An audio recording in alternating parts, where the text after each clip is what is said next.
கர்த்தருக்கு ஸ்தோத்திரம். இன்றைய வசனம் 18ஆம் சங்கீதம் 1ஆம் வசனம். என் பலனாகிய கர்த்தாவே, உம்மில் அன்பு கூறுவேன். 18ஆம் சங்கீதம் 1ஆம் வசனம். என் பலனாகிய கர்த்தாவே, உம்மில் அன்பு கூறுவேன். இங்கே தாவீது ரொம்ப அழகாக சொல்கிறாரு, என் பலன் நீங்கள் தான் கர்த்தர், உங்களில் நான் அன்பு கூறுவேன்னு சொல்கிறாரு. ஆமென். இந்த சங்கீதம் எப்போ பாடுறாருன்னா, சவுலோட கைக்கு கர்த்தர் தாவீதை தப்பு பாடுற ஒரு சங்கீதம், ஒரு பாட்டு. தாவீதோட பலன் கர்த்தர் மேலே இருந்துச்சு. ஆமென். தாவீது கர்த்தர் மேலே நம்பிக்கையாக இருந்தார்.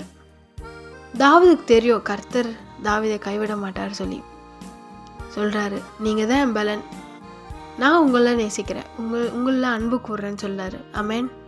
இப்போ யோசிச்சு பாருங்கள், உங்கள் பலன் எது மேலே இருக்குது? நீங்கள் எதை நம்பி இருக்கிறீங்க? உங்கள் படிப்பையா, உங்கள் டேலண்ட்டையா, உங்கள் பிஸ்னஸ், உங்கள் பிள்ளைகள், எதை நம்பி இருக்கிறீங்க? உங்கள் பலனா நீங்கள் எதை நினைத்திருக்கிறீங்க? ஆனால் இங்கே தாவீது சொல்கிறாரு, நீங்கள் தான் என் பலன் ஏசப்பா, நீங்கள் தான் என் பலன் கர்த்தாவே, உங்களை நான் நேசிக்கிறேன். இப்போ உங்கள் பலன் கர்த்தராக இல்லைன்னா இப்போ உங்களை ஒப்பு கொடுங்க.